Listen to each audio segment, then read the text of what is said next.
The skills possessed by Navy SEALs are legendary, and so is the difficulty of their training.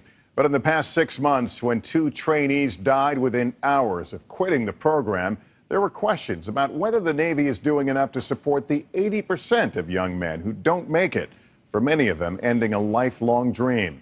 With our partners at the Virginia Pilot, our senior investigative correspondent Cynthia McFadden has an exclusive interview with a heartbroken father making a plea to the Navy. To join the elite corps of Navy SEALs, you have to agree to be pushed to the limit. I know I told you guys to keep your hands off your knees and thighs, didn't I? Maybe beyond it. You go to the left. Hell Week is just part of the grueling 6-month program in Coronado, California. So physically and emotionally demanding that 80% of those who start don't finish. Last month, Daniel DelBianco was one of them. Just 7 hours after quitting the training, he killed himself, jumping off the roof of this 22-story hotel.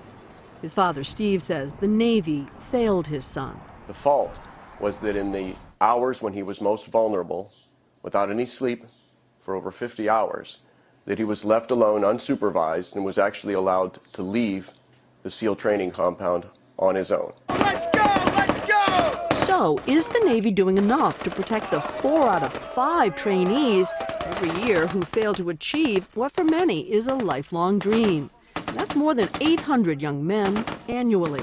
Your whole identity is wrapped around something that you thought you were, and now someone's telling you not.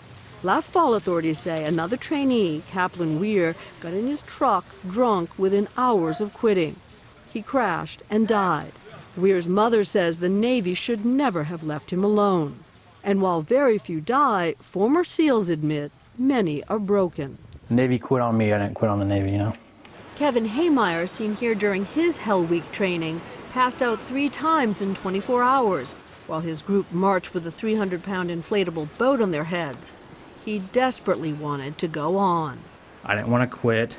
I knew it was either going to be injury or death. That's how much you wanted to be a SEAL? Yes, yes. But Navy medics pulled the plug, and he contemplated suicide. You have this utter hopelessness, and you feel like you let everyone down. Steve DelBianco went to the Navy urging them to change. And the Navy now tells NBC News they will change. Students who dropped from training are now supervised by a staff member for a 24-hour recovery period. In that period, each sailor will be escorted at all times, and the required medical assessment now includes a mental status check. The DelBianco family says they hope no other family will go through what they have. Danny would be alive today if the new student recovery procedures were available when Danny was in Hell Week. Just 2 weeks ago, the DelBianco family spread Danny's ashes on the Coronado beach, near where he once trained. Cynthia McFadden, NBC News. Hey, NBC News fans, thanks for checking out our YouTube channel. Subscribe by clicking on that button down here, and click on any of the videos over here to watch the latest interviews, show highlights, and digital exclusives. Thanks for watching.